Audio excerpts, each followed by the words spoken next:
June 20th, 2022 regularly scheduled Board of Education meeting. If you could take your time to please silence your cell phone and then join me in the Pledge of Allegiance.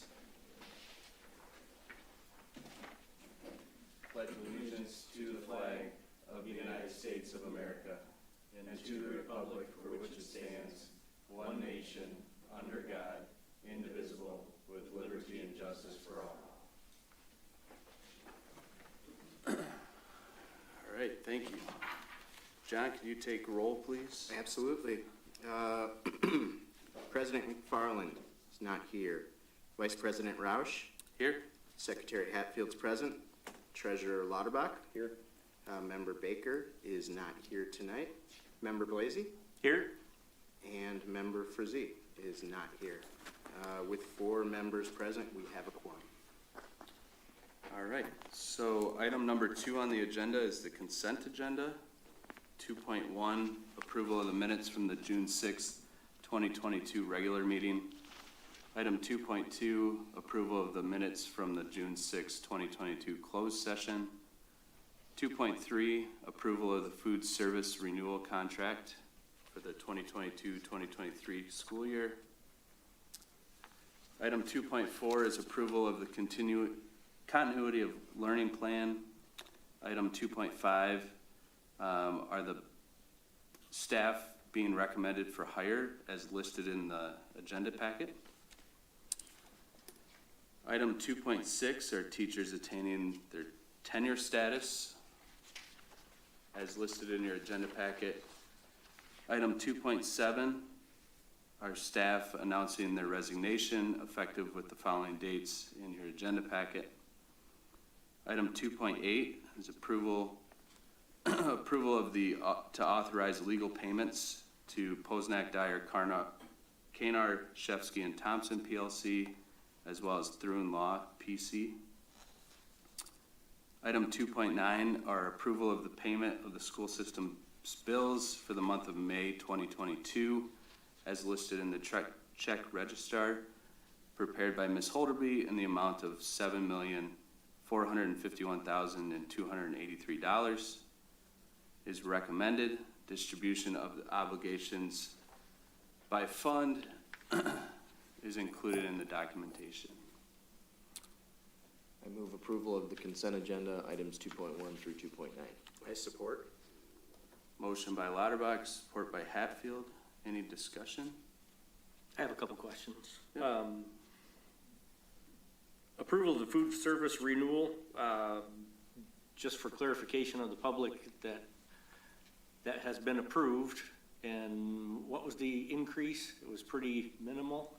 Yeah, this is just the annual renewal of a multi-year contract. Yeah, Brad, this is the originally agreed upon annual increases in our original contract. It's 3% this year. That does not have an effect on meal prices. That's a whole separate calculation.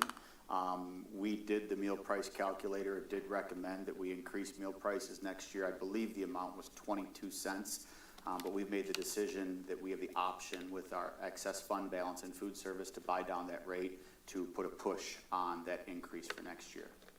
Okay. Which means the second year, most likely it's a bigger increase, but with that fund balance, we start to pay it off. So you originally approved all those figures, but the annuals required by Michigan Department of Ed, USDA. Yes, sir. Okay.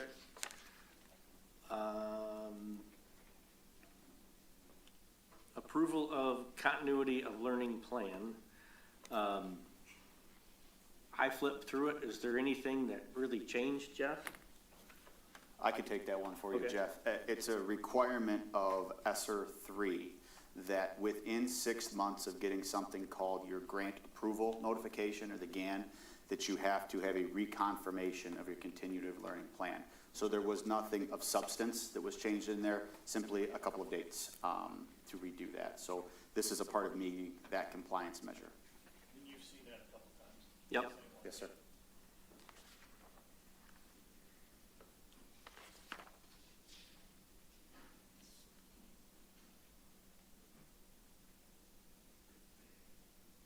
Anything else, Brad? Yeah, included in our packet, obviously, is the summary from Barton Mallow. Are we going to be getting a new update pretty soon of we have savings, we have money that we have not spent. Do we know how much between Series 1 and Series 2 that additional capital things that we're gonna be able to attack that are not part of Series 3?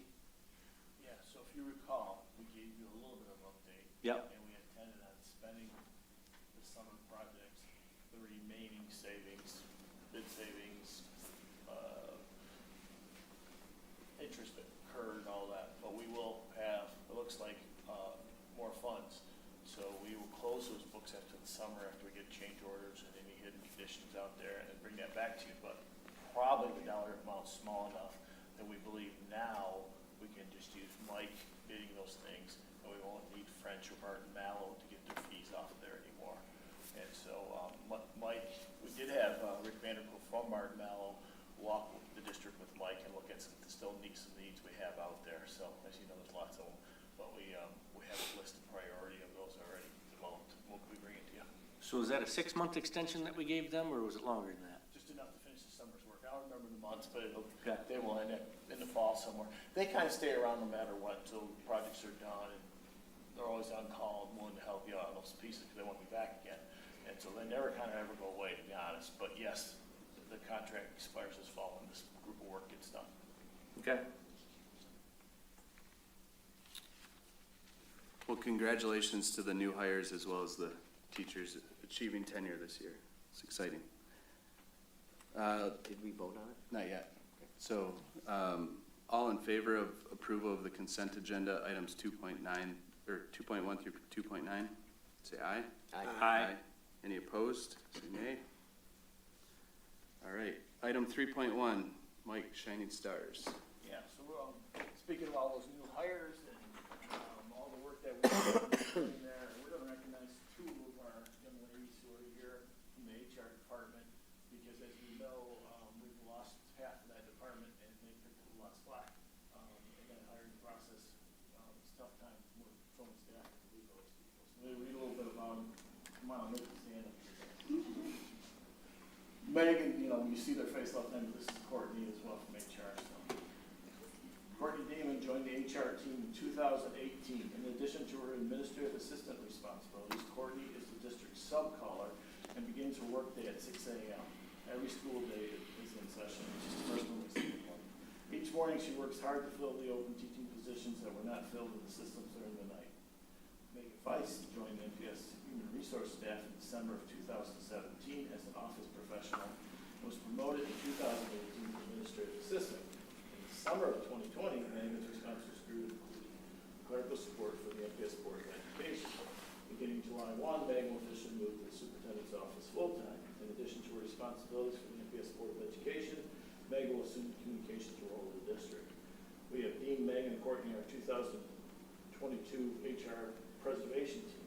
At a time when the district's HR department was severely understaffed, these competent, hardworking women were the shining stars that allowed MPS to continue to move forward with our HR efforts during a very busy end of the school year.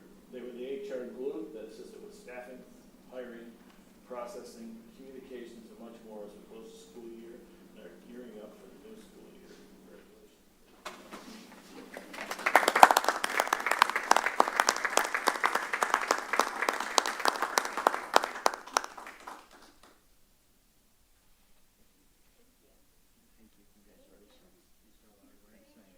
Thank you.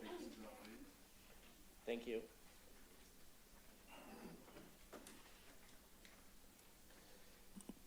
All right, thanks, Mike. Yep, you bet. Moving on, item 3.2 for action, Michigan High School Athletic Association.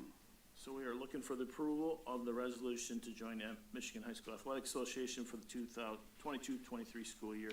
This is an annual requirement. I move that we approve action 3.2, approve entry into Michigan High School Athletic Association. Support by Hatfield, motion by Hatfield, support by Lauterbach. Any discussion? All in favor of item 3.2, say aye. Aye. Aye. Any opposed, say nay. All right, motion carries. Item 3.3 is for action, the 2021-2022 final budget amendment. Mr. Brutin. Yep, thank you.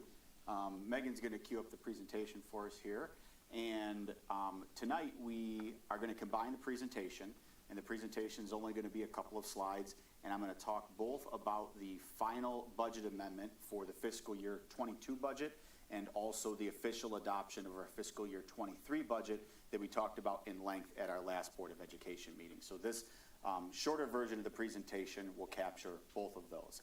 A reminder of your timeline throughout the year of where we are, and tonight is the final action on both of the budgets, as I mentioned just a second ago. This disclaimer slide, I simply stole it from 2 weeks ago. It has not changed.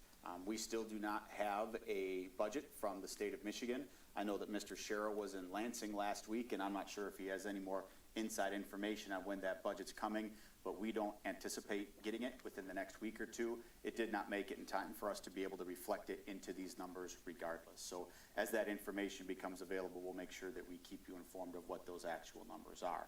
And of course, as we've said throughout, we fully expect that we will have to reanalyze use of our ESSER funds as we continue to look at the needs assessments of our students, and amendments will be brought to you at the appropriate times.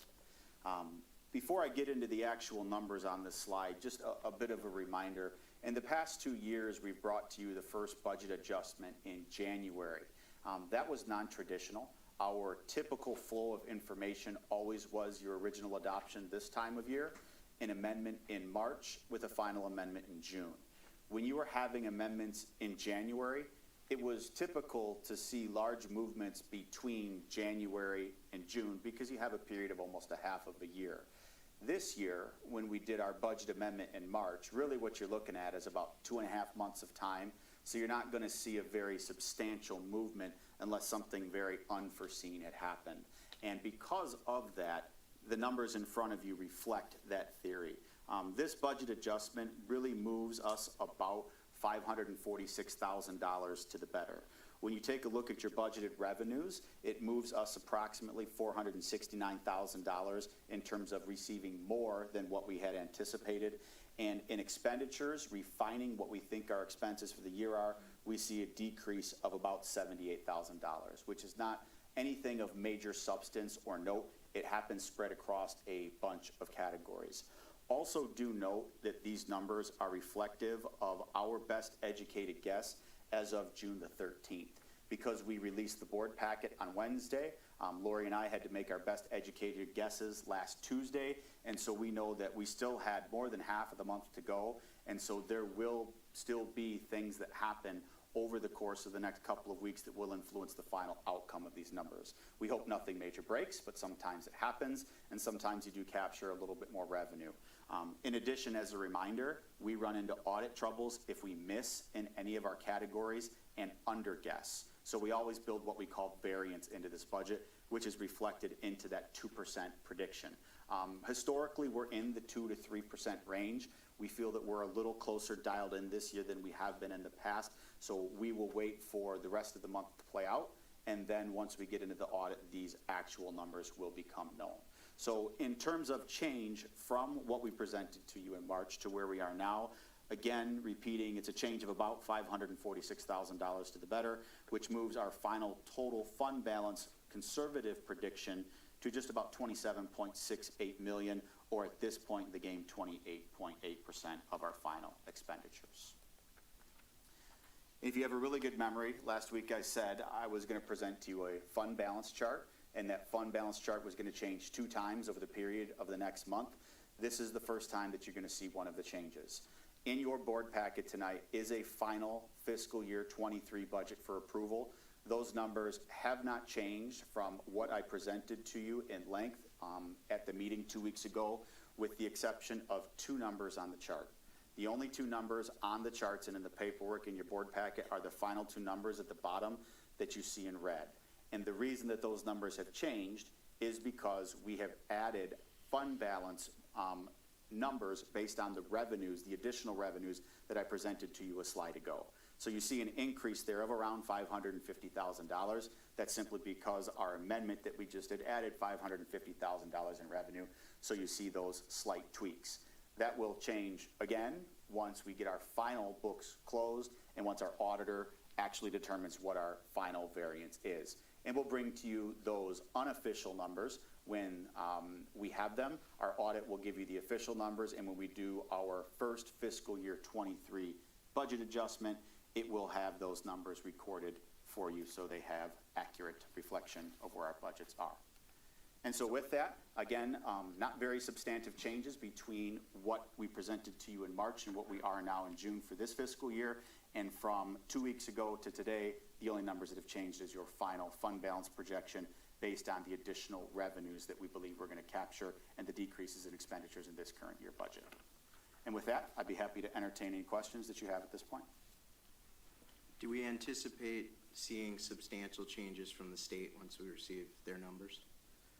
Mr. Sherrill, you can speak to that as you were in Lansing, sir. So practice generally, John, is we're fairly conservative on the foundation allowance when we don't have a budget yet. And so I would say Brian built this budget on a little smaller amount than we expect to get, but we'll wait and see. And then the categoricals have grown. I mean, in my 20 years as superintendent, there might have been 2 or 3 categoricals. There's probably 30 now. And so it's becoming a bigger part of the budget. And so there could be some variance in there that we don't know about. And then, of course, enrollment is always a guess because it's based on a blended count of the spring and next fall. They keep switching that one around too. Yes, sir. But it's spring and fall, Correct. and it's weighted. And so Brian does his best estimate on that fall number. So it's an always moving target. That's why these budget amendments are important to do. So, yeah, I would guess, as always, it's been my entire career that I'd rather bring you a budget that we are off to the good, so you get more funds at the end. Thank you. Any other questions for Brian? Okay. So we'll do 2 separate votes tonight. We'll start with item 3.3 for action, 2021-22 final budget amendment. I move adoption of item 3.3, the 2021-2022 final budget amendment. I'll support. Motion by Lauterbach, support by Hatfield. Any discussion on item 3.3? Okay, all in favor say aye. Aye. Any opposed? Okay. Second vote from what Brian presented, approval of the, item 3.4 for action, approval of the 22-23 general operating budget. I move adoption of item 3.4, the approval of the 2022-23 general operating budget. I'll support. Motion by Lauterbach, support by Hatfield. Any discussion on 3.4? I had a quick question about student count. I'm sure you probably went through that last meeting. I was unable to attend. So we're down just a little bit. Yeah, which is where we've been going a little bit.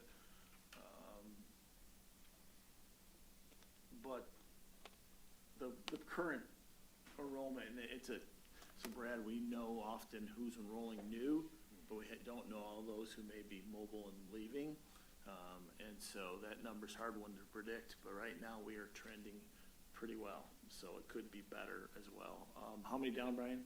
55 is what we built it at, but again, that's a weird math problem because of how they blend the count. So we built it at 55 down from what spring official was. That should be safe. And we could make that up with bringing in younger children. Yeah, and so that's a little different funding formula. The young fives would be the traditional in the count. We do get the same funding now for GSRP, but it's kind of kept in a different category. It affects the overall budget, but he doesn't show it in the total count. So that's GSRP, and that, or tuition preschool, we have grown on that for sure. So Okay. we're adding a classroom. Yes? Any further discussion on item 3.4? All in favor say aye. Aye. Any opposed? All right, we'll move into item 4, request to adjust the board. And we'll start with Mr. Bonadies.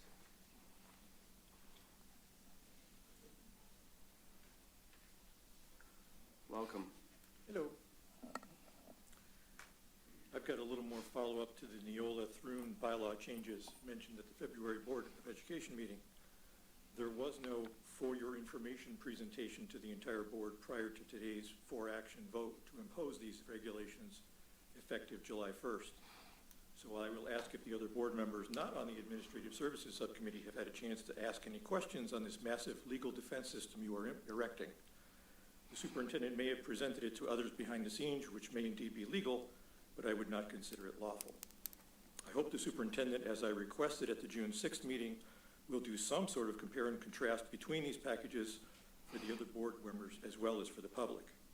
One specific issue I would like to see in the new bylaws, which may require an amendment since it's so late, is to clearly define the definition of a day. The current regulations seem to be flexible between calendar days and business days. My pet peeve in is the agenda, which the bylaws state needs to be posted 24 hours before the meeting. I would hope that this would be Friday afternoon for the Monday meeting, but it is often Sunday afternoon. For the benefit of the public, I will state that regardless of the bylaw changes going into effect, it does not mitigate the requirements of the Freedom of Information Act or the Open Meetings Act. Lastly, any explanation of how this bylaw package improves the education of the children would be appreciated. The only comments on the record at this time are related to improving the legal defense of the board. Most of the public is not concerned with your legal defense. They want the kids educated in class without masks and not abused. Thank you.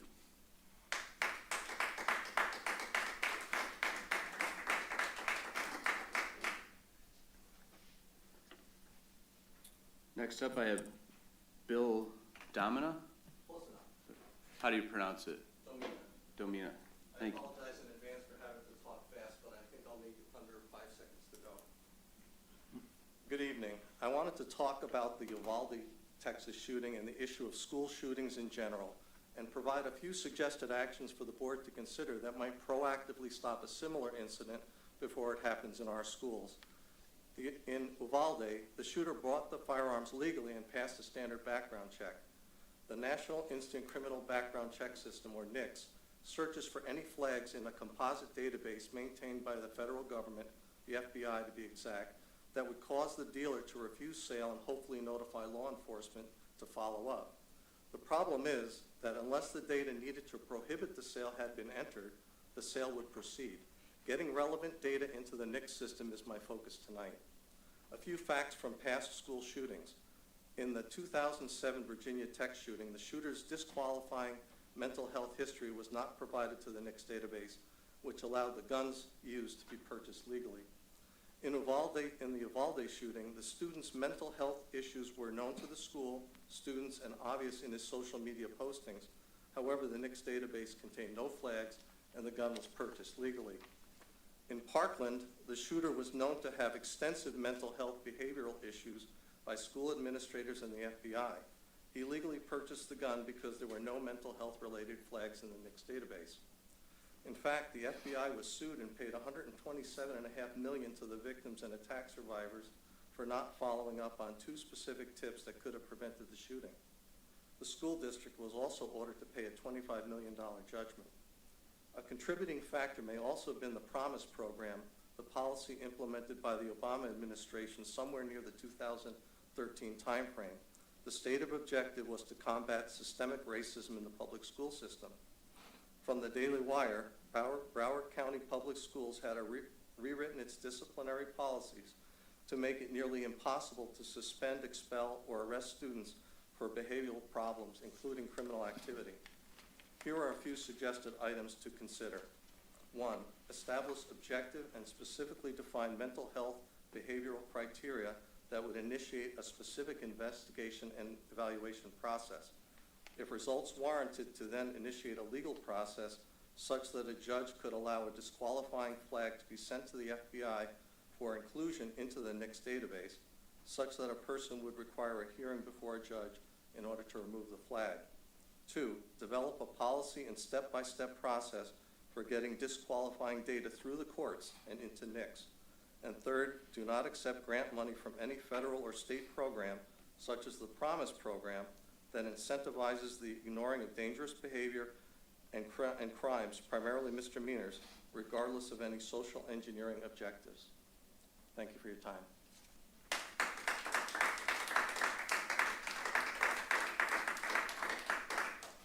Thanks for joining us. Mr. Kowicki.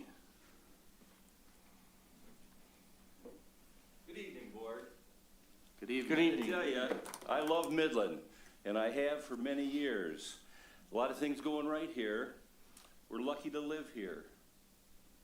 I think there is one item that I would like to address, I think, of concern. But I have to start with my father, because in my early 30s, he gave me a philosophy of life that has served me very well. 5 points, real quick. Number 1, you're a man. Number 2, you're a man, know your value system and where you stand on issues. Number 3, you're a man, do not compromise your value system. Number 4, you're a man, hold the line. And number 5, the most important, he said, son, one day you're going to have to account for your life here on earth. Keep that in mind. When you know you have to account for something, the chances of making a higher quality decision increase dramatically, which brings me to my point. K through 5, I think it's a concern, teaching gender identity and sexual orientation. Young, innocent American citizens with almost no life experience or limited life experience without parental involvement. Which brings me to a story of my son, 5th grade. He graduated out of the Midland system 33 years ago, but when he was in 5th grade, the Midland school system had a program at night. You had to sign up for the program. At night, you would go for sex orientation, and fathers would go with sons, and wives would go, or mothers would go with daughters. And now he's in 5th grade, and I immediately knew he didn't have a clue what was going on. How great for him. I barely knew what was going on. I'm in my 30s. I'm not opposed to having information in front of children, but why would you run a quality program with quality information as a teacher and not want parents to hear what you're talking about? I find that interesting. I have to tell you, I look back, I've been doing this since I've been coming to board meetings where I'm like, oh, Ian started. am I done already? It means you have all night. Oh, good, I get an extra minute. I look back at Northeast and Midland High School, and I loved my experiences, but I have to tell you, I marked them down, not one teacher, counselor, administrator, coach, maintenance worker, or cafeteria worker ever asked me if I wanted to be a girl, or I thought about being a girl, or I wanted information on being a girl, or I wanted to go to a meeting on being a girl. And there's a reason for that. It wasn't any of their business. Does that make sense? It makes perfect sense to me. Maybe it was a different time. Well, I have 2 references. Oh boy, thanks, Jeff. I have 2 references. Dr. Ben Carson, and I don't know if you know who Dr. Ben Carson is, but I like him. He's a neurosurgeon. He's got a spectacular resume, and I like him because he's calm, and his answers are well thought out. And on April 4th of 2022, this year, I watched him interviewed on grade schools and his opinion on gender identity and sex orientation, and here was his answer. There's a reason why we don't teach calculus and trigonometry to 3rd graders. They're not ready for it. I thought that was a simple, straightforward answer. The other one, and I don't know if you're familiar with her, but Corrie ten Boom. And she was born in 1892, and this book was written. I don't know if you know anything about this book. I've watched the documentary, I've watched the movie, I've read the book, and on page 42 of the 35th anniversary edition, she talked about her father. Her father was a watchmaker, and this is about, they hid Jewish people from the German occupation of their country. But she would go to, he was a watchmaker, and she would go to Amsterdam, and he would buy parts for his business. And on the way back one time, and she said I was 10 or 11 right after the turn of the century, which was the 1900s. So it's just been a long time ago. And I want to read what she said because I believe it's appropriate for today. And apparently from her writings, he was a spectacular man of character and integrity. And she said to him, "Father, what is sex sin?" He turned and looked at me, as he always did when answering a question, but to my surprise, he said nothing. At last, he stood up, lifted the traveling case from the rack over our heads, and set it on the floor. "Will you carry it off the train, Corey?" he said. I stood up and tugged at it. It was crammed with watches and spare parts he had purchased that morning. "It's too heavy," I said. "Yes," he said, "and it would be a pretty poor father who would ask his little girl to carry such a load. It's the same way, Corey, with knowledge. Some knowledge is too heavy for children. When you are older and stronger, you can bear it. For now, you must trust me to carry it for you. And her answer was, I was satisfied, more than satisfied, wonderfully at peace. There were answers to this and all of my hard questions. For now, I was content to leave them to my Father. Thank you.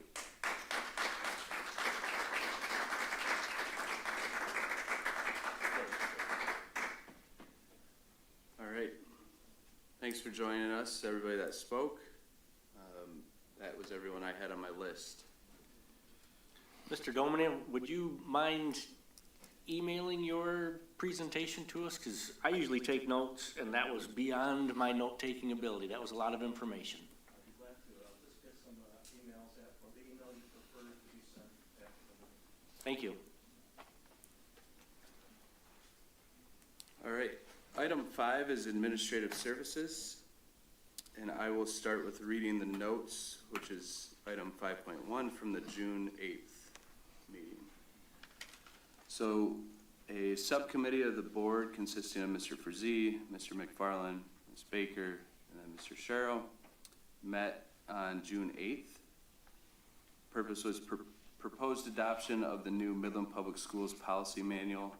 The Administrative Services Study Committee met virtually and discussed with Superintendent Sharrow the proposed MPS policy utilizing the Thrun law firm PC policy service products.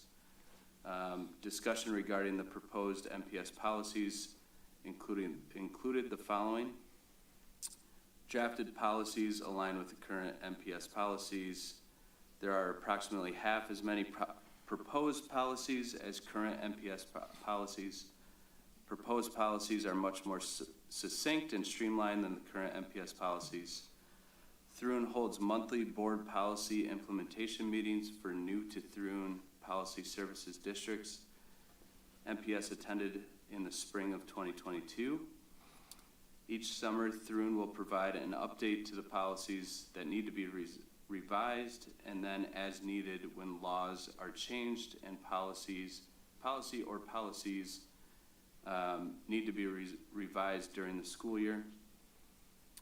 Admin services recommended including the proposed MPS policy manual on the June 20th, 2022 regular Board of Education meeting for action. Administrative services asked administration to send a link of the policies on June 8th to the Board of Education members for their review before the June 20th, 2022 regular Board of Education meeting. And if approved by the board tonight, it will be recommended that the new policy manual be implemented on July 1st of 2022. The next administrative services meeting will be scheduled as needed. So that brings us to item 5.2 for action, Midland Public Schools proposed policy manual. Mr. Sharrow. For all the reasons you just read, we're proposing the adoption of the Thrun manual. The Thrun manual policies have been on our website for a month, so the side-by-side comparison could occur. And we've been working on this manual for over 6 months going forward. And the reason Thrun got into business was exactly for the reasons that we have asked, that the old policy and multi-state policy manual is not a very user-friendly manual. This is actually more user-friendly for those in the public. I move for approval of action item 5.2, adoption of Midland Public Schools proposed policy manual. Support. Motion by Hatfield, support by Lauterbach. Any discussion on the policy manual? I haven't had a chance to read every single part of it, but I have looked through it.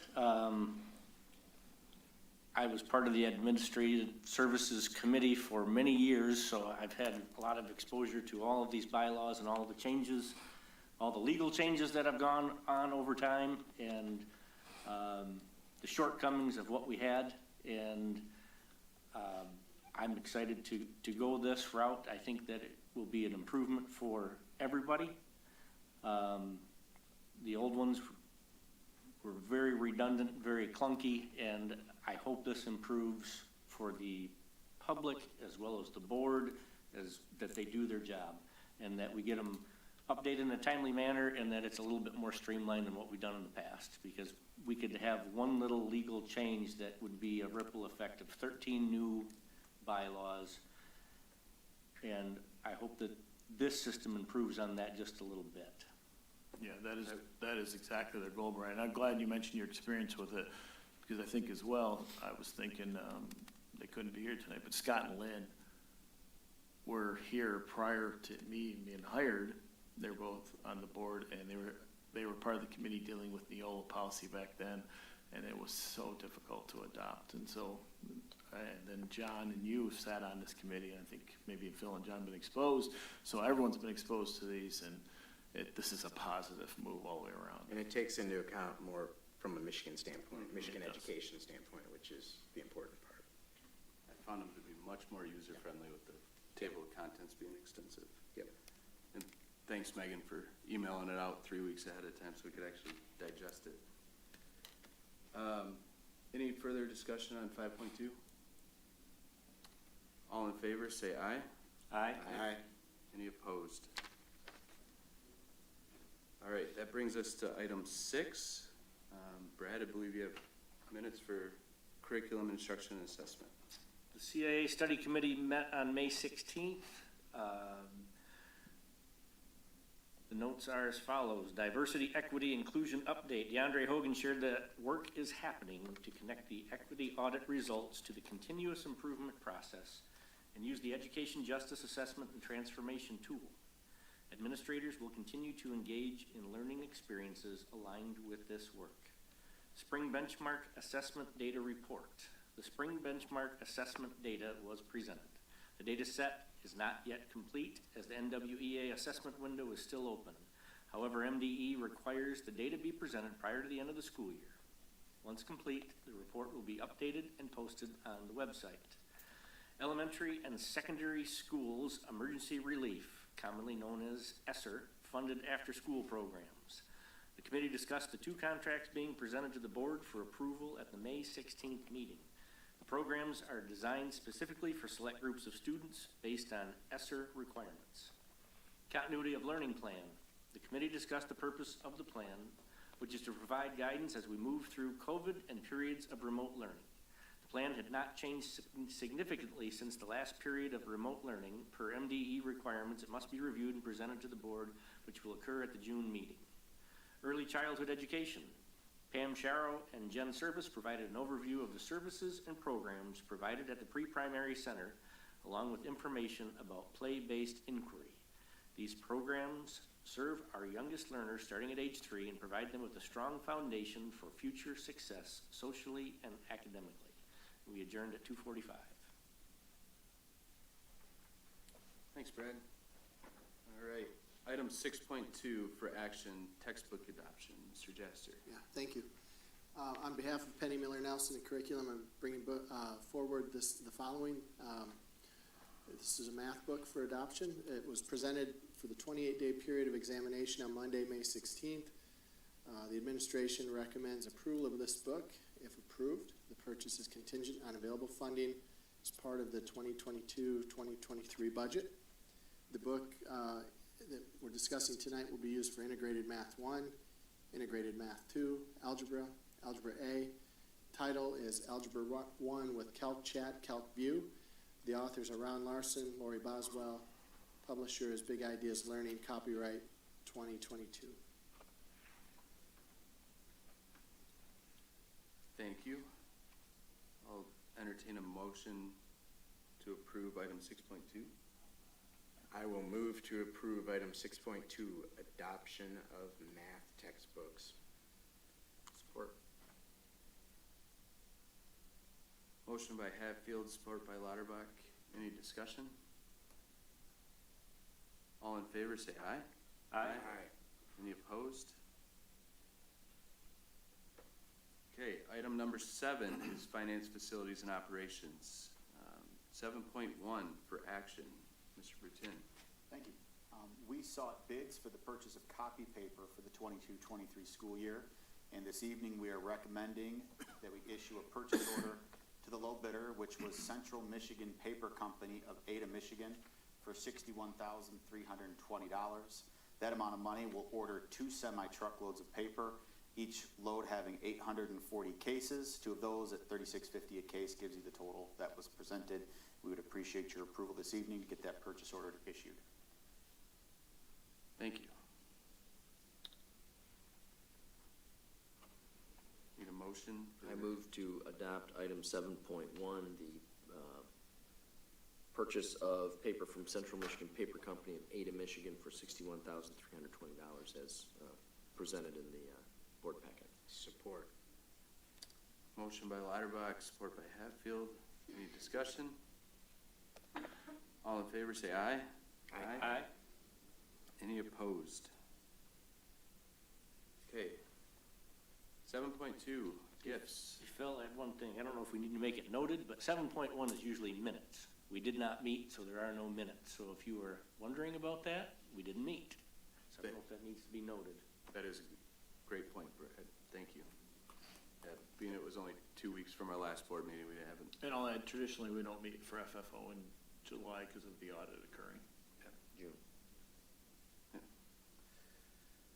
Thanks, Brad. So 7.2, gifts. Brian. Thank you. We are asking for your approval to accept 3 gifts this evening. The first is from the Looking Sharp Fund, and this is for tuxedos for the DHS music program for $12,666.94. From the MHS Athletic Booster Club for a huddle subscription, $5,000. And then finally from the Woodcrest Elementary Parent Teacher Organization, $11,124 for classroom tables. Thanks. So entertain a motion for approval of 7.2. I'll make a motion for approval of item action 7.2, gifts totaling $28,000, $28,790.94. Support. Motion by Hatfield, support by Lauterbach. All in favor, say aye. Aye. Any opposed?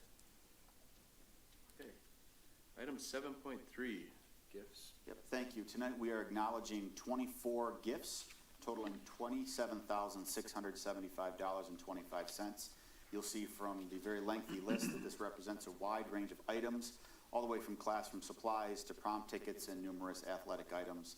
As is tradition, all will be acknowledged in our broadcast credits and through board correspondence. And of course, we certainly appreciate our stakeholders' continued generosity throughout the school year.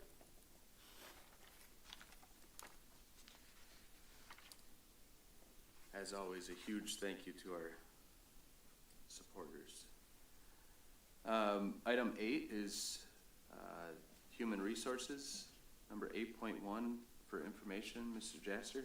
Thank you. The board and MPS staff extend their deepest sympathy to the families of the following. First, Mr. Gil Rosen, known as Mr. Gil to the students, passed away May 7th, 2022. Mr. Gil served as the Adams Community School crossing guard for 27 years. Next, Ms. Betty Wineland Chenoweth. She passed away April 27th, 2022. Betty served 3 terms on the MPS Board of Education from 1974 to 1986. Positions included treasurer, vice president, and president. Lastly, to the family of Miss Carmelita Miller. She passed away on May 29th, 2022. Carmelita worked in food service at Northeast Middle School, retired in 1995 after 19 years of service. Phil, I'll add that Betty attended every board meeting all the way until 2014, where she had I think a stroke is known to occur that family, but she was a regular. Even when I first started here, you could count on her being at every board meeting. Very pleasant lady. Thank you, Jeff. Item 9 for information, letters from the Board of Education to the following recipients, as noted in the agenda packet. And then item 10 are scheduled activities for information of our regularly scheduled Board of Education meetings as posted. Which brings us to item 11, study session discussion. Any items of clarification or notes from any of the board members? Mike? Nor I, since we just met 2 weeks ago, and we've had a lot of discussion. I'm good. keep our fingers crossed on a budget Yes. before recess Yep. by the legislature, so. You kinda have to, right? No. No, their budget year is October 1, so there's many years. There's some prediction we won't get it till September. Oh, wow, okay. I think they're trying to get the K-12 out within the next 2 weeks, so keep our fingers crossed. All right, take a motion to adjourn the meeting. So moved. Support. Motion by Lauterbach, support by Hatfield. All in favor, say aye. Aye. Any opposed? Okay, we stand adjourned. Thank you. Gavel it. There we go.